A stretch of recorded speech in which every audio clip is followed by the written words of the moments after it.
para hablar de la diferencia entre sanar, curar, por qué a veces no sano, por qué hay gente que dice que es sanadora, por qué hay gente que confunde curar con sanar, por qué hay gente que dice que sanó y después vuelve a caer en lo mismo. De eso se va a tratar esta charla de esta noche. Vamos a tratar de hablar un poquito de estas diferenciaciones. Vamos a evacuar algunas dudas. Si alguien tiene alguna duda, como por ejemplo Santi, hace no sé, 5 años que quiero sanar algo y todavía no sé cómo hacerlo. Vamos a ver un par de tips, algunas cositas que pueden estar sucediendo cuando no podemos sanar. Y también vamos a ver si tenemos un poquito de tiempo. Vamos a ver si hay alguien que quiere sanar algo que todavía no le encontró qué es lo que tiene que trabajar o no encontró el mensaje, porque eso es lo que vamos a tratar de entender hoy, que para sanar necesitamos entender el mensaje y hacer algo con ese mensaje. Así que esa es la idea de esta noche, de poder entender un poquito la diferencia entre sanar y curar. Y bueno, y en base a eso ver por qué a veces no podemos sanar. Muy bien, ¿preparados? ¿Listos? Bueno, vamos a hablar un poquito de la diferencia entre sanar y curar. En biodescodificación entendemos que hay una gran diferencia entre estas dos cositas. Durante mucho tiempo nos hemos basado en más que nada curar y no sanar, porque a lo mejor no entendíamos esta diferenciación. Para la biodescodificación, curar es trabajar con el síntoma solamente. El síntoma es lo que se manifiesta. Y muchas veces trabajamos con el síntoma atacándolo. Tratamos de luchar contra el síntoma, tratamos de pelear con el síntoma. Y esto es algo que nos han enseñado desde hace mucho tiempo, que tiene como una mirada un poco militar, donde todo lo que es distinto, todo lo que no entendemos, tenemos que eliminarlo. Así nos hemos criado, así nos hemos educado. Todo lo que parece distinto, todo lo que no resuena conmigo, todo lo que yo pienso que es un error, hay que quitarlo, hay que lucharlo. Rara vez nos preguntamos, ¿por qué está eso? ¿Para qué está eso? ¿Qué mensaje tiene por detrás? ¿Qué es lo que sucedió para que esto pasara?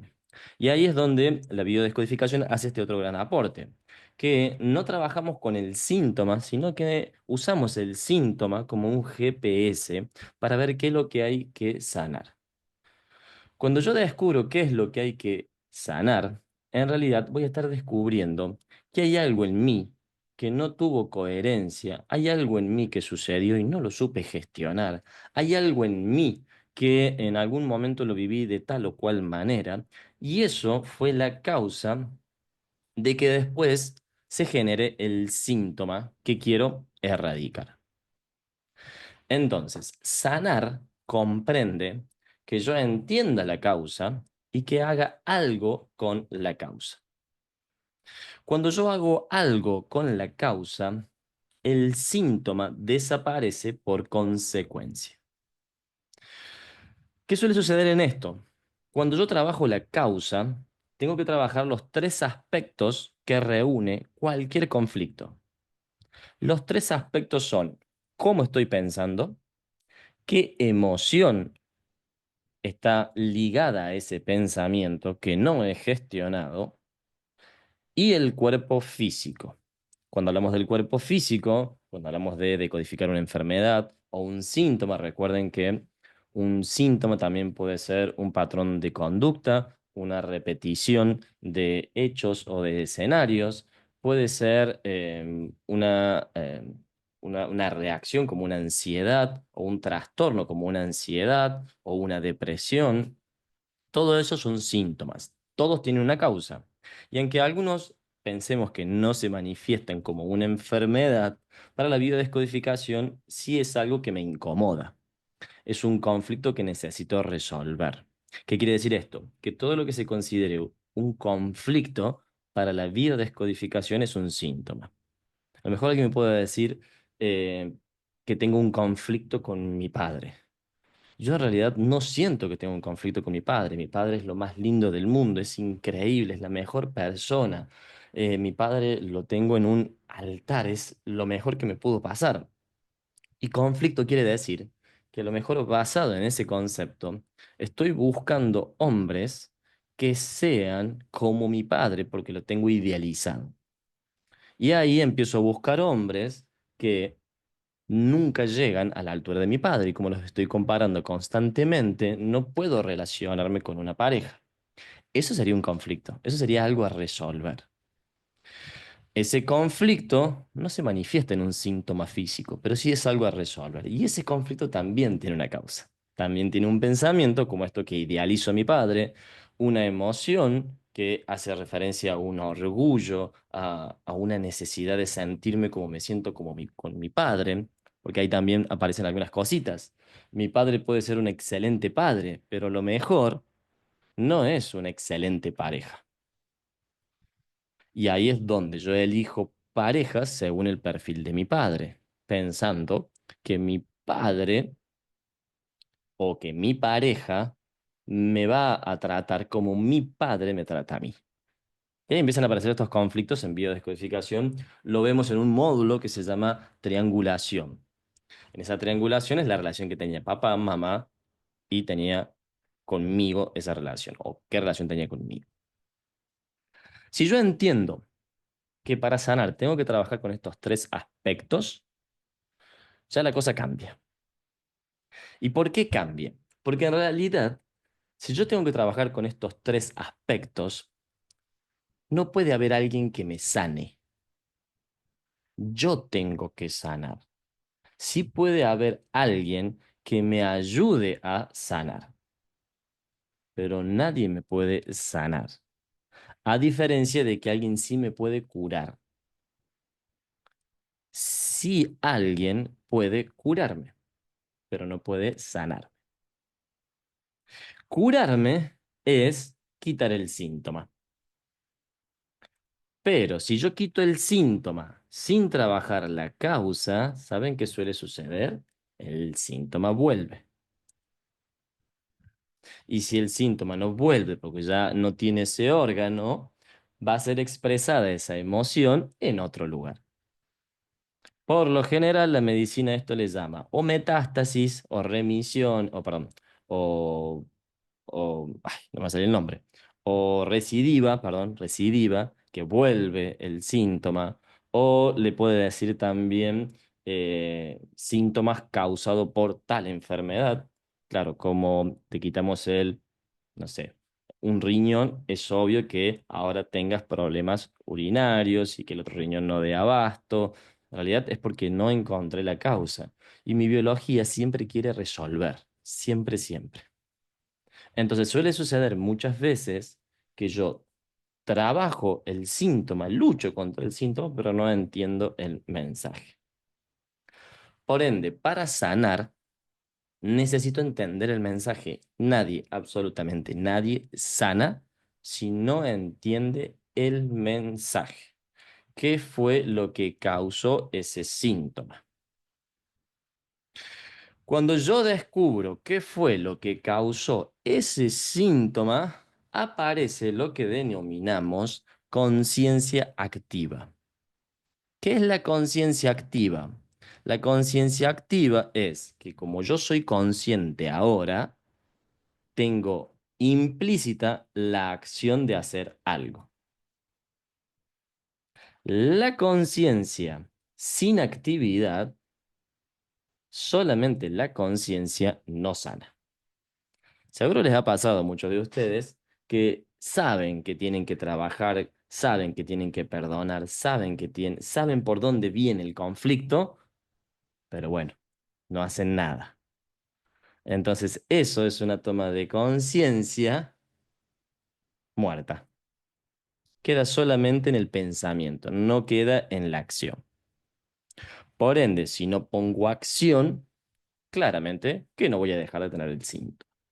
Ejemplo simple, que siempre lo doy, pero me parece que es la forma más práctica de explicarlo. Estoy en la Antártida muriéndome de frío. Soy consciente de que estoy temblando de frío. Soy consciente que estoy temblando de frío, pero no hago nada.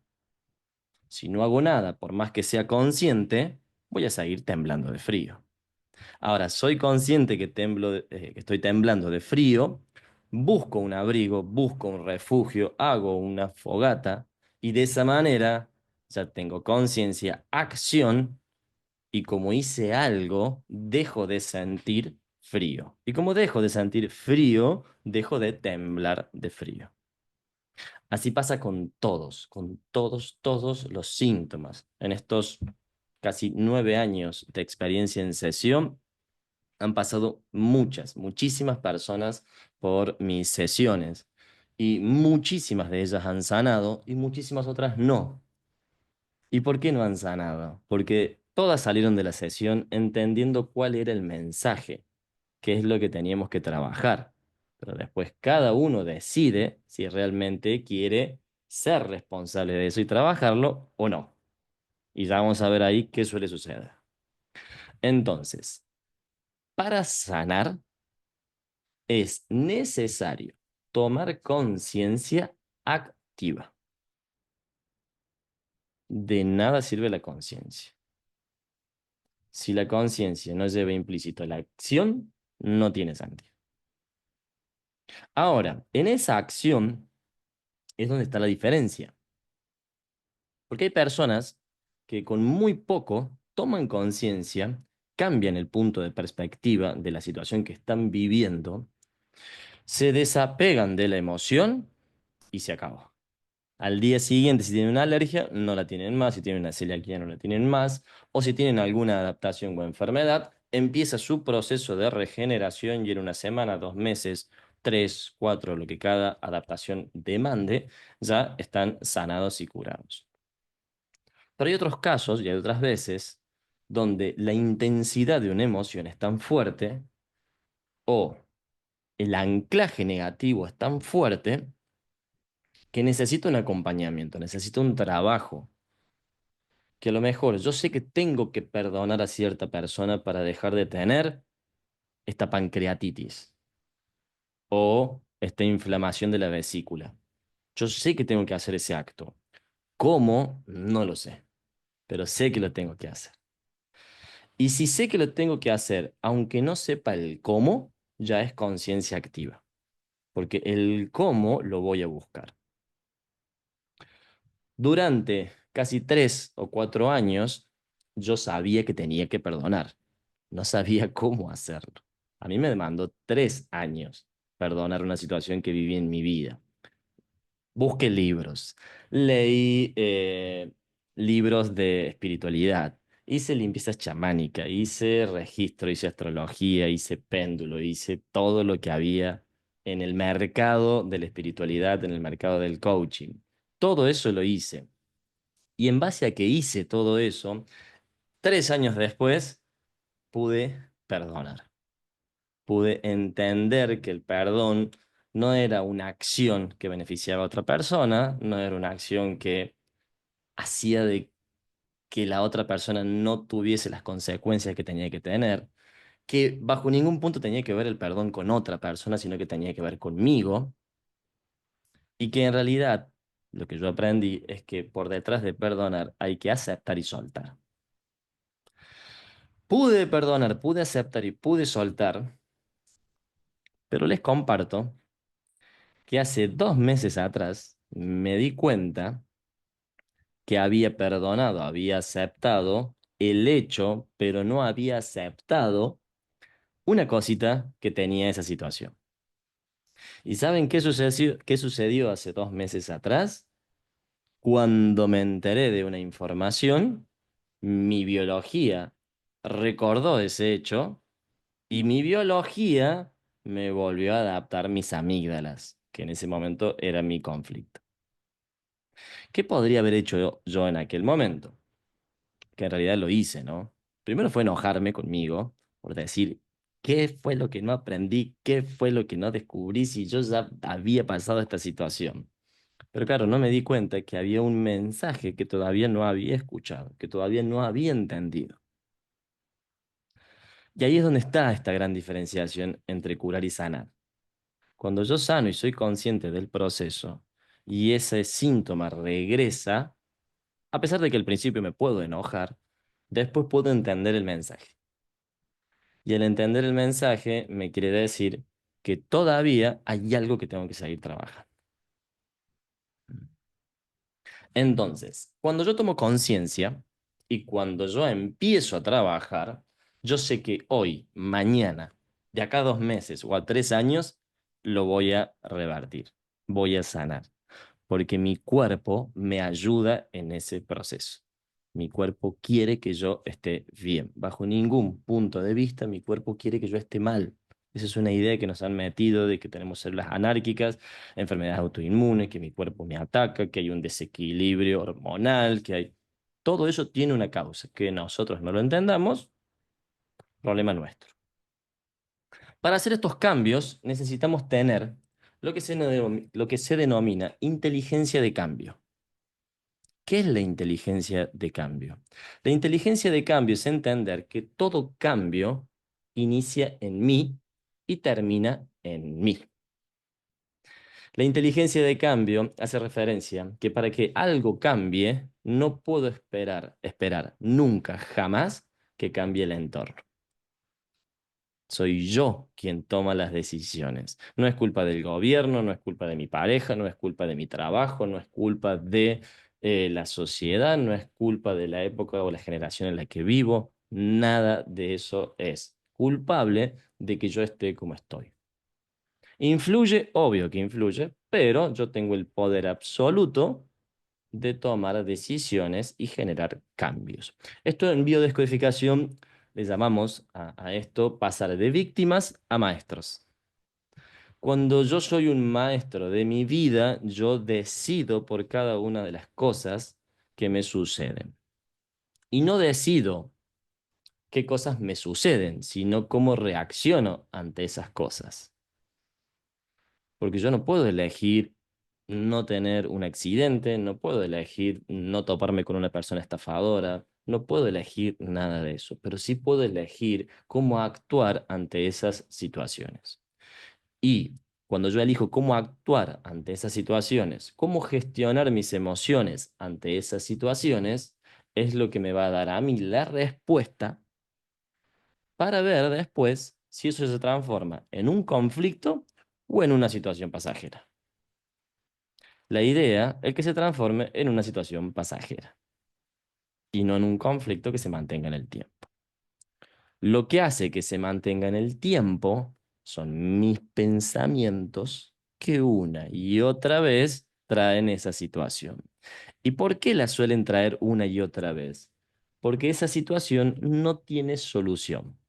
Para mi cabecita, ¿no? No tiene solución.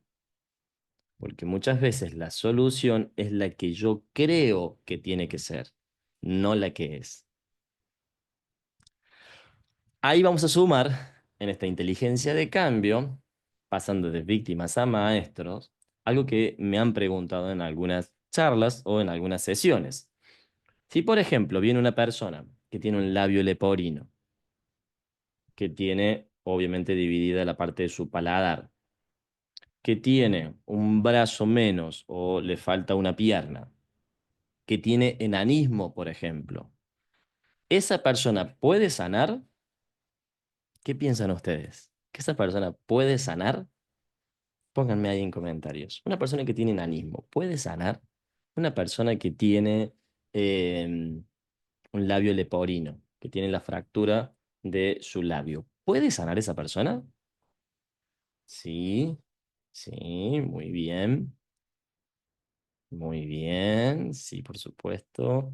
Muy bien que parezcan unos no, muy bien, perfecto. Muy bien. Ahí es donde vemos en la lingüística la diferencia que marqué recién. Una cosa es sanar y otra cosa es curar. Para muchos, si yo digo, la persona se va a sanar del enanismo, va a pensar que la persona va a crecer y va a dejar de tener enanismo.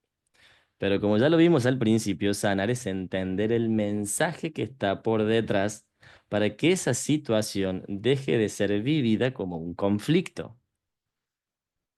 Entonces, sanar se basa en entender el mensaje, aceptar el mensaje y aceptar la situación. Porque el conflicto no es que tenga enanismo. El conflicto es que a lo mejor él se siente distinto por tener enanismo. El conflicto no es que me falte una pierna. El conflicto es pensar que sin esa pierna no puedo hacer nada, me siento inválido, me siento discapacitado. Cuando vemos personas que sin las dos piernas tocan la guitarra, son excelentes músicos, pintan, hacen miles de cosas, por más que no tengan sus piernas. Hay personas que no tienen la parte baja de sus piernas y son corredores. Hay personas que no tienen las piernas y son nadadores. Entonces, no tiene que ver con el que yo quiera que la persona le crezcan las piernas de nuevo, o que deje de ser enano, o que deje de tener el labio leporino. No se trata de eso. Eso es mi egoísmo. Por eso en el sanar no hay ego. En el sanar hay amor. Y yo acompaño a una persona desde ese lugar. Entonces ahí es donde está la diferencia. ¿Una persona se podría curar de un labio leporino? Yo diría que no. ¿Se podría sanar? Sí, podríamos decir que sí.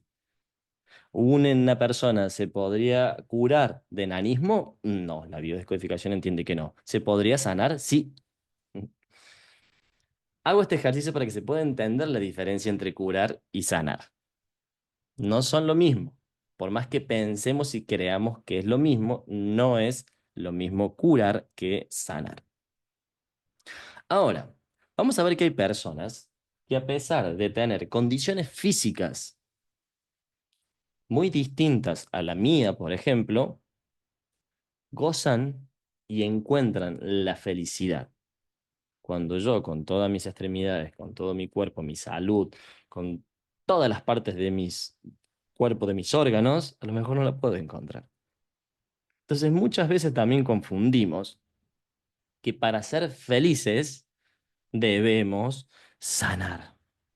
Hasta que no sane mi transgeneracional, hasta que no sane este vitiligo, hasta que no sane esta diabetes, hasta que no voy a poder ser feliz.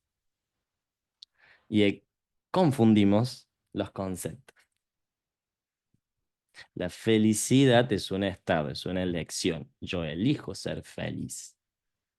Yo decido cómo voy a vivir cada situación.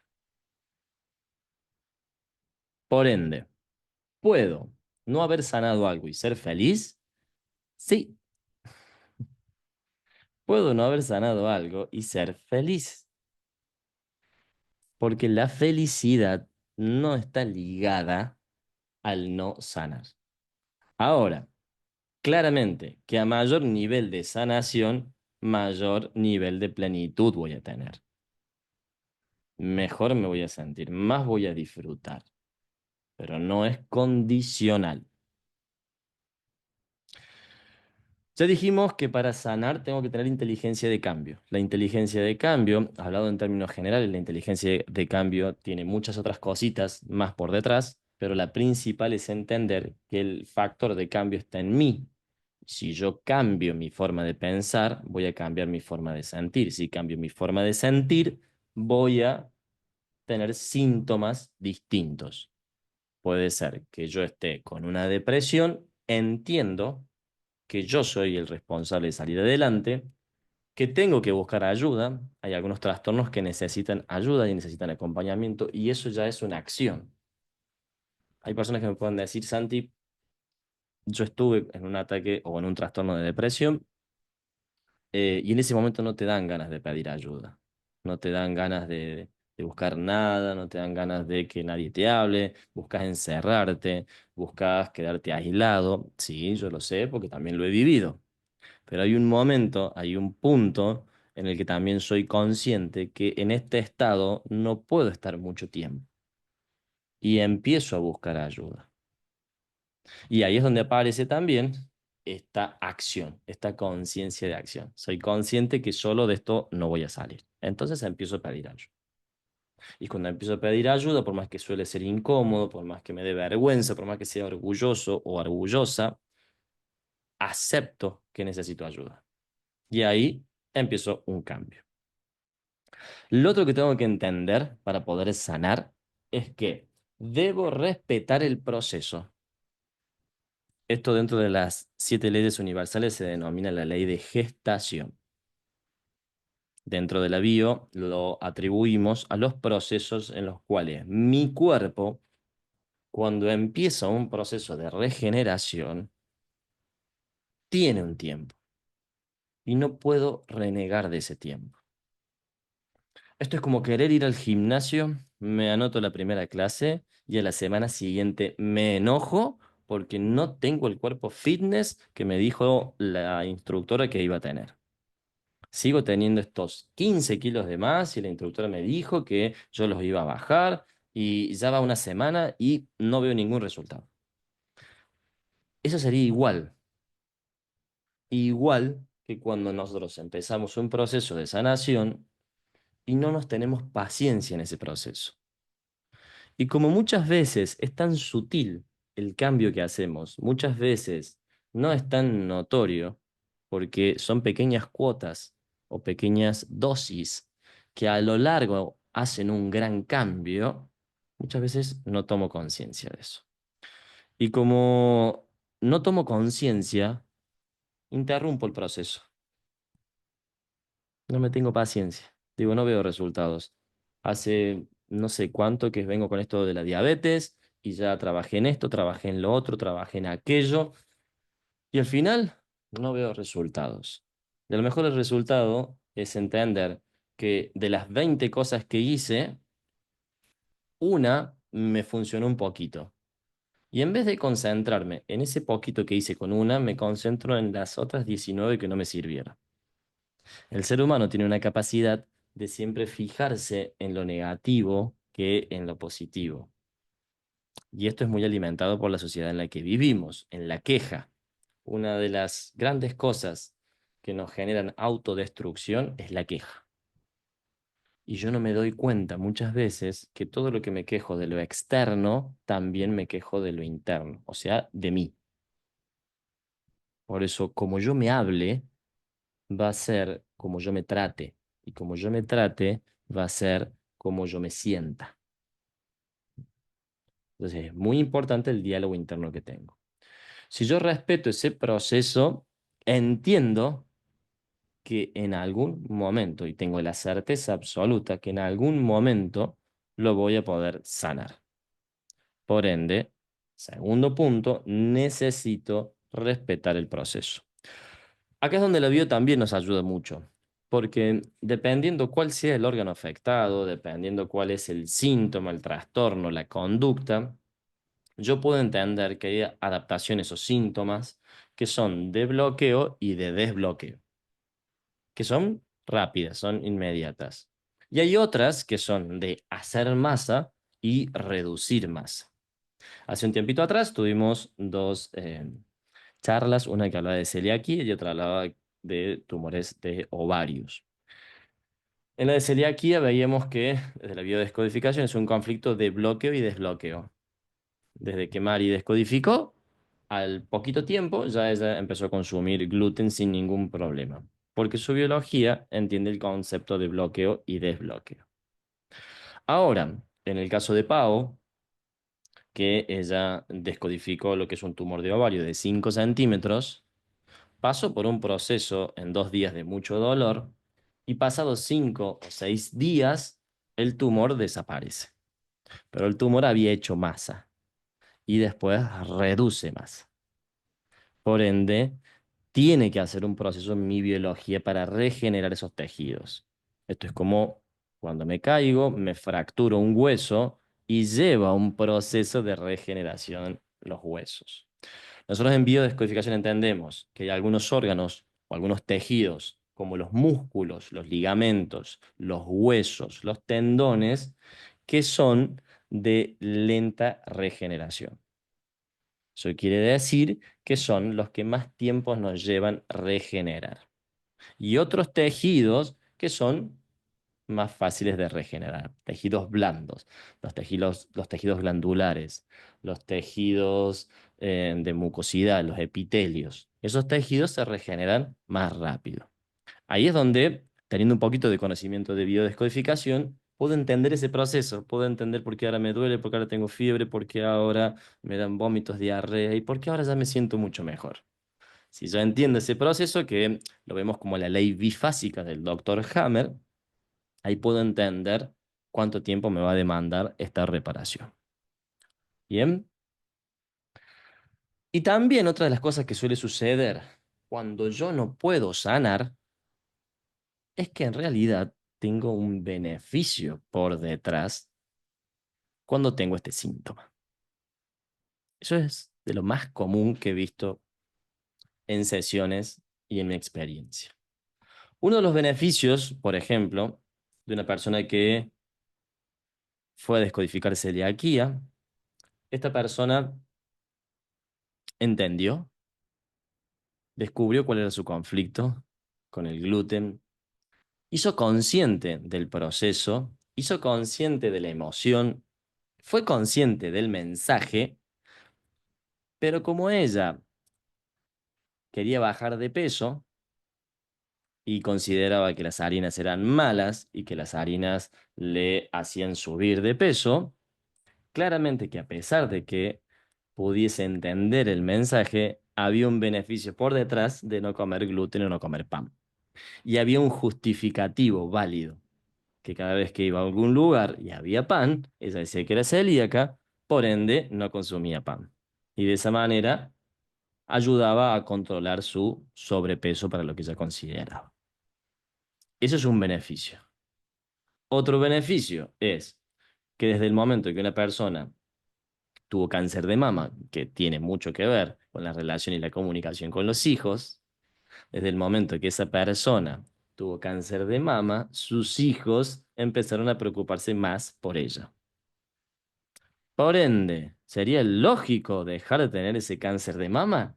No, obviamente que no, porque si lo deja de tener, sus hijos se alejan de nuevo.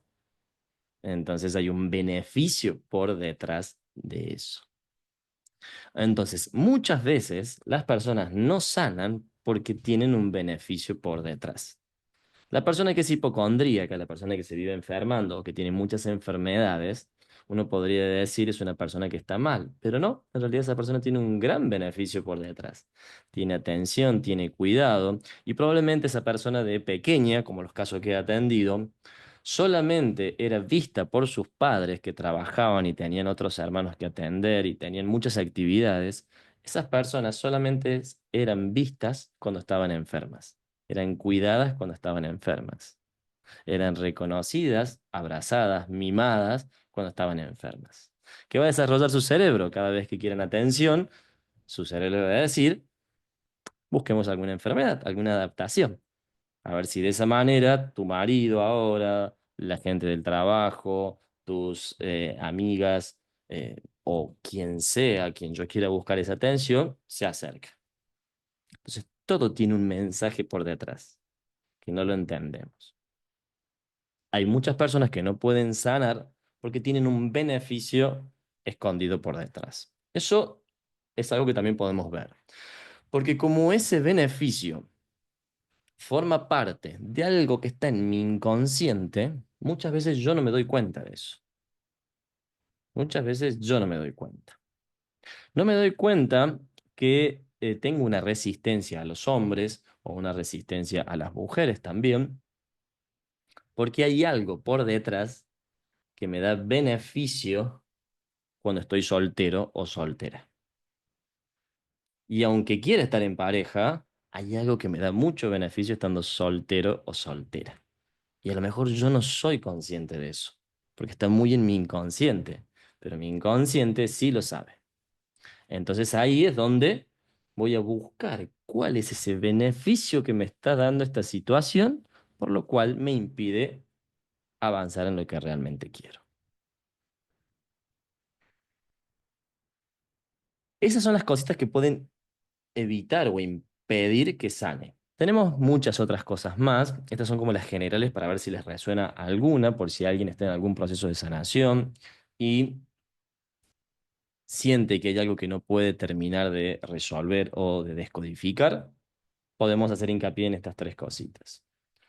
Una de las preguntas que también nos suelen hacer o que por ahí suelen llegar a la consulta es si puedo sanar a otro, si yo puedo sanar a otra persona. Y si ahora entendemos el concepto de sanar, yo puedo entender que puedo ayudar a que una persona se sane. Y si vamos más fino, utilizando bien el término sanar y no curar, Yo puedo sanar a otra persona, porque sanar implica que vea el mensaje que está por detrás. Entonces, sanar desde nuestro concepto, desde la bio, es hacer que la persona entienda cuál es el mensaje que está por detrás. ¿Eso puedo hacer? Claro que lo puedo hacer. Claro que lo puedo hacer. Ese es el trabajo de un terapeuta o un acompañante en biodescodificación. Le ayuda a la persona a entender cuál es el mensaje que está por detrás. Y después la persona decide sanar o no, tomar la acción o no. Pero el acompañante es esa personita que tiene una lamparita, un foco de luz, en medio de la oscuridad de una persona, y con ese foquito de luz se acerca y le indica cuál es el camino a seguir. La persona puede ir por ese camino, pero el acompañante nunca le puede dar la luz para que se la lleve, porque si no se quedaría sin su luz. Entonces, el acompañante, el terapeuta en descodificación biológica, lo que hace es con su lamparita mostrarle cuál es el camino, pero no le puede dar la lámpara. Eso es imposible. Entonces, yo puedo acompañar a otra persona, pero no puedo hacer que se sane. Eso ya es una decisión de la persona. O también, buscando este concepto, puedo iluminar para que la persona encuentre su propia luz. Entonces, siga el camino con su propia luz y no con la mía. Ahora, si yo no entiendo este concepto y yo creo que soy un sanador, probablemente lo que yo haga es justamente darle la luz. Entonces, yo pierdo energía, pierdo luz porque se la di a otro. Y le podría ayudar a esa persona una vez, pero ya no podría ayudar más a nadie y yo me quedaría sin mi luz. Y yo tendría que ir a buscar a alguien que me dé su luz. En esto tenemos que entender también que a mayor nivel de sanación mío, más grande va a ser mi luz. Más va a iluminar mi luz si yo trabajo mucho en mí. Esto, nuestros alumnos, muchos de los que están acá, de los que veo, yo, Anlis, Juli, Moni, lo saben a la perfección y por eso siguen estando acá. Por eso siguen participando de las charlas, porque ellos saben que a mayor nivel de sanación, más van a poder iluminar a sus acompañantes, a sus consultantes. De esto se trata el entender que yo puedo acompañar a una persona a sanar. Tranquilamente lo puedo hacer. Es una de las profesiones más nobles que debe existir. Que yo acompañe a otro a encontrar su propia luz. Debe ser de las cosas más lindas que me sucedió en mi vida poder hacer ese proceso con otras personas. Ahora, no puedo sanarla directamente. Bien. ¿Se entendió la diferencia entre sanar y curar? Sí. Bueno, la idea es que ahora, si tienen alguna duda, alguna consulta, alguna pregunta, puedan levantar su manito y me pregunten, Santi, me encantó lo que dijiste, pero yo todavía no puedo hacer esto, esto y esto. ¿Mm? Así que les doy ahora la posibilidad para que esto no sea un monólogo, para que ustedes me puedan preguntar y que podamos hacer un ida y vuelta de preguntas y respuestas. Dani. Hola, buenas noches, ¿cómo están? Dani, muy bien. ¿Dónde estás, Dani? ¿En qué parte del mundo? Estoy en Bucaramanga, Colombia. Ah, muy bien. Y pues nada, súper interesante todo lo que tú nos cuentas. Yo estoy a punto de, bueno, ya, soy pediatra, pues. Eh, y obviamente este es un tema muy interesante para mí como pediatra, pues porque toda la base de las enfermedades de los niños está relacionadas con sus padres. Y Ujú. he como he ido poniéndolo un poco en práctica y pues he encontrado como muchas cosas, pero era lo que te decía en algún momento. Hay muchas cosas que, bueno, digamos que logro identificar cuál es como la causa, pero cómo logro hacer que un niño sea consciente, se sane, o sea, es ahí como donde me queda la duda. Y Muy tengo dos casos bien. específicos, si me pudieras de pronto orientar un poquito. Eh, Dale. y es que a la consulta llegan muchos niños con déficit de atención e hiperactividad. Ujú, Y pues estaba mirando y es como, es basado básicamente como en la gestación de su madre, que es como, o lo que entendía en algún momento era que era porque o por fue un olvido de la pastilla o porque tuvo problemas durante su gestación. Eh, entonces, no sé cómo ayudar y orientarlos un poco a esto, porque digamos que este ha sido uno de los de las patologías que con mayor frecuencia acuden a la consulta, esa es una. Y la otra es un caso súper interesante de un niño con mucositis, con aftas orales que aparecen recurrentemente. ujú. La familia lo relaciona con un viaje al extranjero, fueron a China, Japón, y después de eso aparecen las lesiones, pero no hay como una causa clara. Van y vienen, las lesiones van y Mm. vienen, pero nunca se relacionan con algo que hayan documentado así específicamente. Entonces, esas son las dos preguntas que te tengo. Muy bien, bueno, primero vamos a hacer una introducción de cómo ve la biodescodificación el tema de los niños. Como buena pediatra sabrás que los niños en la primera etapa, entre los 0 años, o bueno, vamos a hablar del momento de la concepción, hasta sus 6 años, 7, y podríamos decir hasta 5 hoy, su neocórtex no se termina de conformar, por ende no tienen la capacidad de razonar por sí solos. Razonan a través de sus padres o sus referentes, que puede ser el youtuber, puede ser su abuelo, su tío, su padrino, quien sea. ¿Mm? Como ellos aprenden a gestionar las emociones a través de sus padres, por ende, todo lo que ellos vivan va a ser un reflejo directo de cómo sus padres están reaccionando. Y cómo sus padres están reaccionando ante las distintas situaciones, va a hacer de que el niño manifieste síntomas. Los niños son los seres más fáciles, los más lindos para decodificar, porque no tienen tanta podredumbre de su cabeza, no tienen tantas creencias limitantes. Los únicos que tenemos creencias limitantes somos nosotros, los seres humanos, que nos han dicho que no se puede curar, que eso no se sana, que eso es para toda la vida, que los niños eso no lo entienden. Ellos, uno se les explica algo, se trabaja en algunos casos mucho con la sugestión. Les comparto algo que el otro día también me acordé cuando yo era pequeño. En Argentina sucede, me van a decir si en otros lugares también es igual. Hay una gaseosa que se llama Seven up. Alguien inventó, alguien dijo que cuando uno está enfermo de la panza, lo mejor es tomar Seven up. Si vamos a la parte real, no tiene ningún sentido, porque por más que sea un nivel superior ácido, no tiene nada que ver el azúcar, ni todas las cosas que tienen, ni todos los componentes. Pero era real, y me acuerdo de niño, que la alegría en mi casa, que no se tomaban muchas gaseosas, era enfermarse de la panza y tomar Seven up. Entonces, ese anclaje hacía de que nos curáramos rápido del estómago o de la panza, porque tomábamos Seven up. No había ninguna otra cosa, era reposo y Seven up, comer arroz y nos curábamos rápido siendo niños. Esa creencia está, y me volvió hace muy poquito porque hace muy poco compré una Seven up y me vino ese recuerdo de entender cómo son estos anclajes y estas sugestiones. Entonces los niños son muy fáciles de codificar y su biología es tan perfecta, tan intacta, que cualquier cosita ya vuelve a su equilibrio, ¿no? No tiene tantas limitaciones.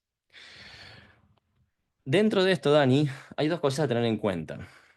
La hiperactividad es una de las modas actuales para diagnosticar niños, lo sabrás como pediatra, donde cualquier cosita que no vaya dentro del sistema o de la estructura es diagnosticado con algo, ¿no? En vez de entender que los niños somos todos o son todos distintos y que la hiperactividad puede ser muy disfuncional para algo, pero extremadamente funcional para otra cosa. Te comparto también dentro de esta intimidad, porque esto es una charla y por eso nos gusta hacerla en Zoom, porque esto es algo entre nosotros, es algo íntimo. Hernán, nuestro diseñador del instituto, el de niño era diagnosticado con hiperactividad. Fue muy gracioso cuando Pauli nos comentaba que de niño padecían la hiperactividad de Hernán, pero claro, ahora de grande es una persona que tiene la capacidad de diseñar y de hacer 1000 cosas a la vez y las hace muy bien. Entonces es muy funcional. Pero claro, para tenerlo quieto en un colegio, prestándole atención a una maestra y en su cuadernito, era muy disfuncional. Ahí es donde vienen las famosas etiquetas y rótulos a los niños. Y que cuando un niño es diagnosticado y rotulado, eso se queda marcado para toda su vida. Por eso es muy importante tener la sutileza de la palabra en base a esto. Y lo otro, Dani, sería como por ahí, muy poco profesional que lo veamos así en general, porque necesitaríamos saber un poco más qué es esa mucosidad o ese síntoma que tiene el pequeño para trabajarlo. Sí te podría decir que, bueno, esto lo vemos en el diplomado, también en el diplo está Mari, Mari también es biodescodificadora médica y pediatra, tiene muchísima experiencia con niños y bueno, de acá a un poquito tiempo vamos a hacer algún taller referencial a los niños y ver algunas adaptaciones de los niños con Mari, pero sería bueno que puedas trabajar con los padres de que cada vez que un niño manifieste una situación, en los padres busques lo que es la primera ley del doctor Hammer, que sea una situación que hayan vivido papá o mamá, shock emocional, algo que no lo vieron venir, emoción guardada, eso quiere decir que es una emoción vivida en soledad, algo que no hayan podido expresar los padres, sin solución aparente, algo que no haya habido una solución, y que marque un antes y un después. Te podría decir, en ese viaje a China, ¿qué pasó? ¿Qué sucedió? ¿Qué vivieron ellos? ¿Qué pasó en la pareja? ¿Hubo alguna situación de disputa, de pelea entre ellos? ¿Hubo alguna situación que los puso con mucho miedo, con mucha incertidumbre? ¿Hubo algo de eso? Si hubo algo de eso, podemos ir viendo qué emociones no expresaron. Ahora, ¿qué suele suceder? Y esto nosotros lo trabajamos así. Para que el niño deje de tener el síntoma, los que tienen que trabajar son los padres. En la mayoría de los casos, mamá quiere, papá es esas cosas raras que está haciendo de no sé qué biodescodificación y constelaciones, no entiendo muy bien, papá no es muy de esto. O a veces es al revés. Papá está haciendo como nos ha pasado el curso de biodescodificación, lo entiende, pero mamá no. ¿Y por qué no? Porque implica que se tengan que trabajar las emociones y no todos quieren trabajar las emociones. Entonces, esa es la parte compleja. Ahora, yo siendo el 50% de ese niño, le puedo ayudar muchísimo. Porque en mi 50% puedo ayudar a que mi hijo vaya cambiando. ¿Te respondí, Dani? Es media generalizada, ¿no? Es como cuando a vos te pregunta alguien sobre un niño vía telefónico y vos le podés Sí. responder, pero hasta que no lo revisas no lo podés saber. Sí, sí, te entiendo. Digamos, bueno, esa parte de las lesiones en mucosas la entiendo cómo de pronto poder abordar a los papás.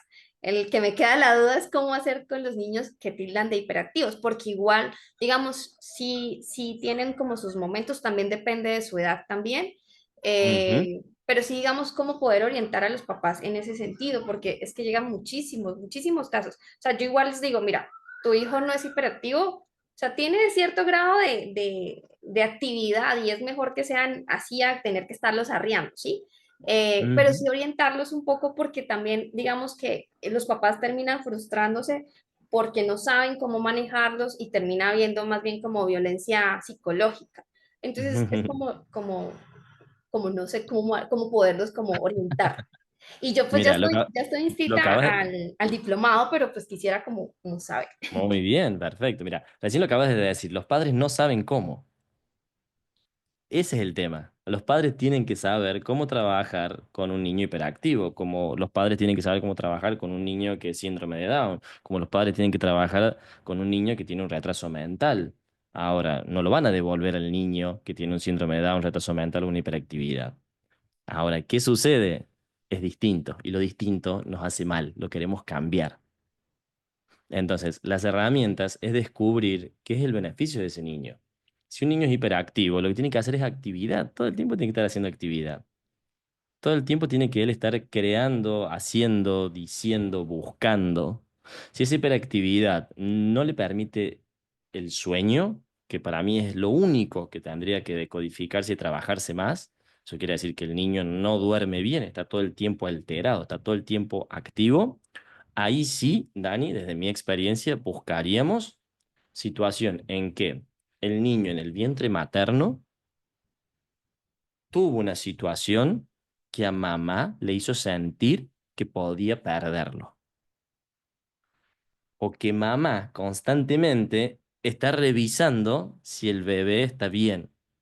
Entonces es como lo molesta, lo mueve para saber si el bebé está vivo. Eso puede ser porque la mamá perdió antes algún bebé, entonces le queda ese miedo. Entonces el niño interpreta que necesita moverse para que mamá esté tranquila. Porque cuando mamá se empieza a alterar porque tiene noradrenalina, adrenalina y cortisol en sangre, solamente eso baja cuando el niño se mueve. Entonces el niño interpreta que si se mueve, mamá se tranquiliza.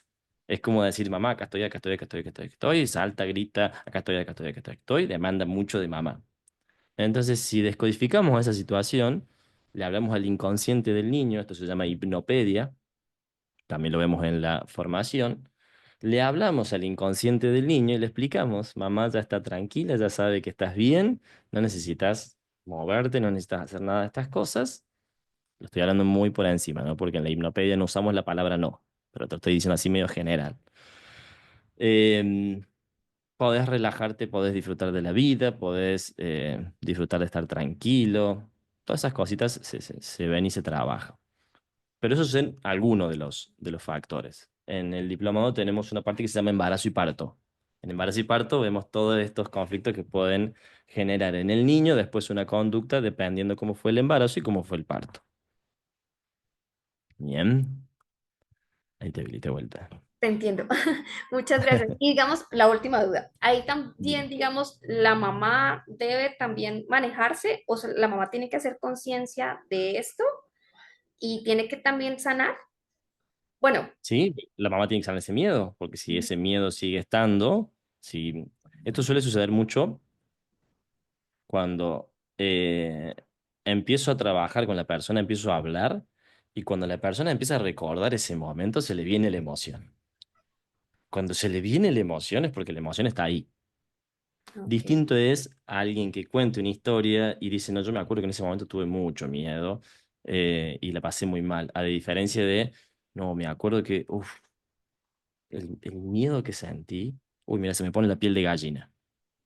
Cuando hace eso es porque la persona todavía tiene la emoción, la tiene guardada. Entonces es bajó la intensidad, pero sigue estando ahí. Y si la emoción sigue estando ahí, es funcional.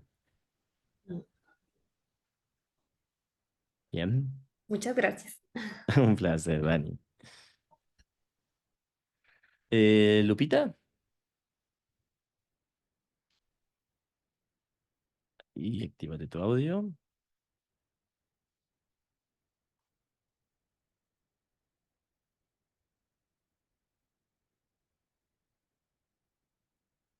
Fíjate si podés. Ahí está. ¿Sí me escuchan? Ahí sí, perfecto. ¿Dónde estás, Ok. Lupita? Listo, buenas tardes. Yo estoy acá en México, en Hermosillo, Sonora, muy pegado a Arizona, en Estados Unidos. ¿Mm? Sí, sí, sí, estás pegadito ahí, a Phoenix, tan Ahí cerquita de cerquita. Phoenix. Ajá. Bueno, yo tengo una dudita. Precisamente estaba viendo hoy unos videos ahí en YouTube y me Ujú. surgió la duda de que si solamente los síntomas corporales se pueden descodificar o también se puede trabajar cuando son situaciones muy repetidas. Eh, Sí, Siendo más concreto, mi esposo, yo estoy casada, ¿no? Mi esposo tiende a repetir mucho el hecho de tener trabajos que siempre terminan mal, o sea, terminan ujú. cerrando. Entonces, a mí pues obviamente no quiero verlo así, ¿no? Porque pues como indirectamente pues me afecta esta situación. Y yo trato de ayudarlo, pero no sé cómo porque él pues no cree en nada de estas cosas. Y o sea, no quiero obligarlo a que haga una sesión o algo así, pues no. Bien. Entonces, yo quería saber si, si, o sea, cómo ayudarlo, pues, o sea, cómo a lo mejor no obligarlo a que haga una sesión, pero sí como comentarle recomendaciones o algo, pues. Muy bien. Fíjate que 3 veces dijiste no quiero obligarlo, por ende si lo quisieras obligar a hacerlo. Entonces, eso es lo que decimos que es lo que más tenemos que trabajar, porque es válido que te influya indirectamente la situación de él, pero por desgracia o por fortuna, le podés aconsejar, lo podés acompañar, le podés ayudar desde tu lugar, pero no podés hacer que él sane hasta que él no empiece a creer. Y también te voy a hacer autorreferencia a mí. Yo hoy estoy haciendo esto. ¿Sabes qué hacía antes del 2015? Lo mismo que hace tu marido. Pensar que todo esto es cosa de chanta, de gente estafadora que se aprovecha de las emociones, que como alguien te va a poner las manos y te va a transmitir energía y va a hacer Reiki. Yo antes del 2015 era un escéptico total de todo esto. Era muy religioso, era muy estructurado. ¿Y sabes qué hizo la vida? Me puso una situación muy complicada, muy, muy complicada. El universo me dio una hermosa patadita en el traste o en esas partes donde duele mucho. Y ahí tuve que empezar a buscar herramientas. Y ahí sí me abría todas estas herramientas nuevas, que fueron las que me cambiaron completamente la vida. Si hoy yo viera al Santiago del 2015, lo agarraría del cuello y le diría que deje de ser tan estúpido y que empiece a hacer cosas de las que critica. Pero para eso necesité atravesar por una situación. Muchas veces las personas tienen dos formas de tomar conciencia. Mi abuelita decía, o por el mate o por el cuero. El mate haciendo referencia desde la cabeza, desde la conciencia, o por el cuero pasándolo por la piel. Lo Ujú. ideal sería que siempre lo hagamos desde la conciencia y no tengamos que pasar por situaciones. Ahora se viene la buena noticia.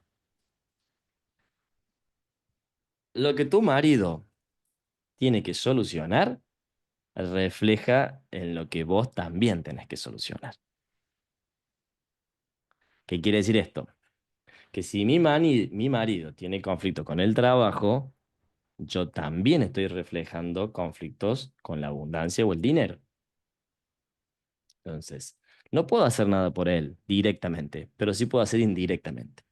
Porque a mayor capacidad de relacionarte bien con el dinero, que es una energía, más le va a servir a él, más conciencia va a tomar.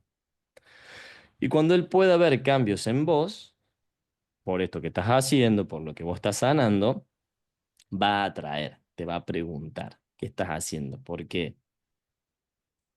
Porque de las palabras es difícil agarrarse, pero de los hechos es imposible no agarrarse. Entonces yo te puedo decir un montón de cosas, pero puedo decirte absolutamente nada y demostrártelo. Y eso tiene más impacto. Ujú. Entonces, Lupita, lo que te podría recomendar en esto es que trabajes lo que es la relación con el dinero. Tuya, indistinto a él. Tuya, tuya, tuya. Entender que el dinero es una energía, que el trabajo es un sistema que nos han enseñado para ganar dinero. Y detrás del concepto trabajo tenemos muchísimas, muchísimas creencias limitantes. Muchísimas, muchísimas, muchísimas. Te pueden decir algunos de los alumnos de acá que hemos podido trabajar muchas creencias. Nosotros les damos una lista que son como 143 creencias, donde cada uno va tildando cuál creencia tiene. Y tenemos 50, 20, 30, que no nos damos cuenta que son creencias porque nos han puesto esas ideas, que el dinero es esto, que el dinero es lo otro, que para ganar dinero hace falta eso, que para ganar dinero tengo que trabajar en relación de dependencia, que es mejor tener un trabajo fijo que te da un sueldo mensual porque trabajar independiente, corres riesgos, miles, miles, miles de creencias. La mía más común era que para ganar dinero había que sacrificarse. En mi familia era así. Si no te sacrificas, no tenés dinero. Claro, era una creencia válida para los años 40, 50, pero no para el 2024 2025. Bien, Bueno, entiendo. está bien. Voy a trabajar en eso porque sí, o sea, sí, a mí me gusta mucho el tema este desde la pandemia. Pues yo empecé a leer mucho, empecé con Enrique Corbera y después de ahí pues ya fui conociendo las leyes biológicas y demás y las he Bien, aplicado y sí, o sea, sí he sanado muchas cosas pues. Y muy bien. lo peor del caso es que, o sea, a veces él se da cuenta, pero es así como que es normal, o sea, era obvio que ibas a sanar, o sea, con el tiempo. Y yo, sí, pues, pero, o sea, también hice conciencia, cambié esto, hice lo otro, dejé de pensar así. Y no, o sea, ni así, pues, digo, no intento convencerlo, de hecho, él me ha dicho, o sea, respeta lo que yo creo, lo que yo pienso, y, o sea, está bien, pues, no trato de obligarlo, pero sí, a veces me desespera que no le da la oportunidad a otras cosas como a mí me ha funcionado, pues. Muy bien. Y pues obviamente sí pues me saca como de quicio verlo así en esa situación, pues. Sí, es válido y a todos nosotros nos pasa. A mí me pasa mucho con mi familia también, con mi familia que me gustaría que hagan cosas y digo, ¿por qué no hacen y por qué no van y por qué no descubren? Y es un gran ejercicio nuestro. Es muy, muy importante de que uno pueda trabajar en sí mismo esas situaciones y que no me afecte, que entienda, que acepte, que claro, me gustaría que sea de otra forma, pero bueno, no puede ser de otra forma, es como es. Y ahí es donde viene esto que decía antes, aceptar. Aceptar es sumamente importante. Nosotros nos basamos en la formación en el instituto en dos premisas principales. Una, el trabajo del amor propio, desde el primer módulo hasta el último, todo lo que vamos viendo, lo que va haciendo es fortaleciendo nuestro amor propio, porque conocemos nuestro cuerpo, nuestras emociones y nuestros pensamientos. Y la otra es la capacidad de aceptar. A mayor nivel de aceptación, mayor nivel de poder desprenderme de las emociones y de las situaciones. Ok, bueno, Gracias, muchas Lupita. gracias. Gracias, gracias. Em, bueno, basado en esto que nos decía Lupita, muchas veces nos suele suceder esto, ¿no? De que cuando hablamos de sanar, buscamos poder sanar a otros. Y es un acto muy noble, es algo muy lindo, es algo muy bonito, es un sentimiento muy lindo poder ayudar a otros a sanar. Pero muchas veces no sabemos cómo hacerlo. Y el no saber cómo hacerlo implica que yo tenga que entender que la persona tiene que atravesar cierta situación para que pueda sanar. Tiene que atravesar cierto dolor, cierta frustración, cierto, para que pueda sanar. Y ahí es donde viene. Lo vamos a poner en el ejemplo de nuestros hijos, o de los que tienen hijos, o de los que tienen pequeños. Ahí viene la diferencia entre hago todo por mi hijo o hago todo para que mi hijo aprenda a hacerlo. Son distintas, porque si yo no acompaño o si yo hago las cosas por mi hijo de grande después no va a saber qué hacer. Ahora, si yo lo acompaño, es distinto. Nosotros somos como padres, y poniéndolo también con una terapia de consulta, vamos a poner este ejemplo, miren, hay un puente, hay que atravesar un puente donde abajo hay un precipicio. Yo tengo mi hijo pequeñito. ¿Mm? ¿Yo lo mandaría solo a cruzar el puente? No, no. Ese puente no tiene barandas. ¿Mm? Entonces yo no lo mandaría a cruzar solo ese puente si no tiene barandas. Ahora, si el puente tiene barandas y es imposible que se caiga, yo me quedo más tranquilo. Entonces yo como padre soy las barandas o como terapeuta para que el niño pueda caminar y que no se caiga al precipicio. Pero sería algo inútil que yo lo levante y camine con él y nunca lo deje cruzar el puente. De grande, cuando tenga 18 años, va a estar buscando a su papá o a su mamá para que lo levante y cruce el puente. Entonces nosotros como terapeutas, como acompañantes en descodificación biológica, hacemos exactamente lo mismo. Vamos ayudando a que la persona vaya encontrando su camino. Somos como esas barandas, para que no se nos caiga el precipicio, para que no se nos vaya del lugar o del destino, pero no podemos hacerlo por él. Y a veces es frustrante, porque a veces sentimos de que podría avanzar más rápido, y a veces sentimos que está yendo en la dirección contraria, pero hay veces que se tiene que perder para volver al lugar donde le dijimos que era por este lado, y es parte del proceso. Al principio, cuando yo empezaba a tener sesiones, me frustraba muchísimo cuando no veía resultados. Me alegraba mucho cuando veía resultados en mis consultantes, pero me frustraba muchísimo porque yo siempre pensaba que era algo que yo no había hecho bien, algo malo en mí, que no lo pude descodificar. Hasta que entendí que en una sesión yo doy todo lo que tengo, todo, no me quedo con nada guardado en mí. Está en la otra persona tomar eso y aprovecharlo, o está en la otra persona haberlo recibido y no hacer nada. Pero nunca nadie sale de una sesión que doy yo y que da alguno, o que la que dan los chicos del equipo, que uno no haya dado todo, todo lo que tenía.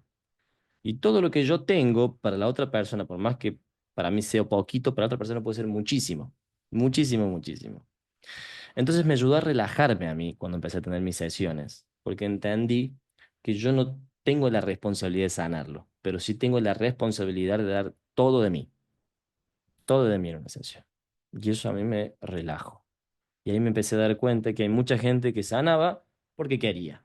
Y hay mucha gente que no sanaba porque no quería. Entonces no era mía la decisión, era de la persona. Muy bien. Seguimos en contacto. Un abrazo grande. Chau, chau, chau. Gracias.